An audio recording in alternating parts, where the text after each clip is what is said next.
So if you've already followed me on social media, you'll know that I've been tweeting about this story and actually saying why I'm not impressed by it whatsoever. And I'll just want to explain why. So for those who don't know, it's the chairman of the Electoral Commission, new chairman called John Pullinger. And John is quite newly installed. This is his first interview since taking up the job.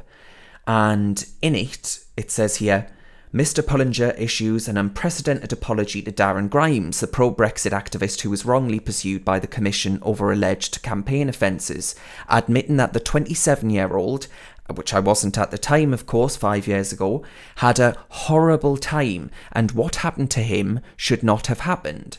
Now, it goes on to talk about the fact that the election watchdog, so the Electoral Commission, must do better and be more human.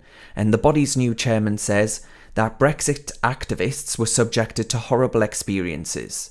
It wasn't just me, of course, it was Alan Halsell at Vote Leave, and a string of other Leave.EU were investigated as well, a string of other campaigners. And it was all because, right, there was a band of legally, well-versed in legalese, set of activists with a large access to large coffers, access to large sums of cash that were desperate to overturn the result of the 2016 referendum. So, and it speaks about the huge toll that I must have faced and others must have faced. And I think the Electoral Commission finally apologising, great. You might think, oh, well, Darren, you must be delighted. But I'm afraid that it just all strikes me as words and kindnesses. It's not, I want action. I want to actually see that the people who did this, the people that investigated me 3 times over the course of 4 years, the people that referred me to the Metropolitan Police, saying that I had broken the law, the people that had ensured that I would go to court, and I had to fundraise, and it was the help from all of you out there that ensured I could actually fight it in court. Did I not, were I not to have a public platform, I wouldn't have been in any position to fundraise and fight this vexatious claim. The fact that the Electoral Commission allowed itself to become part of the Remain mob, I think, to me, suggests that it's a quango out of control. If a quango can take such a biased position, I didn't see Remain campaigners being dragged through court, did you? It was very biased, it was very one-sided.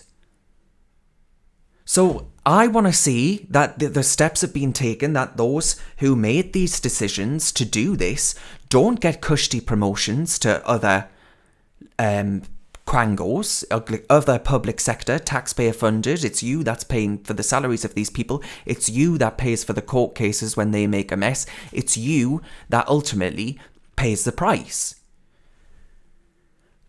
Being promoted into different jobs, being promoted up the Electoral Commission, being offered new roles and all the rest of it, no doubt with salary increases as well.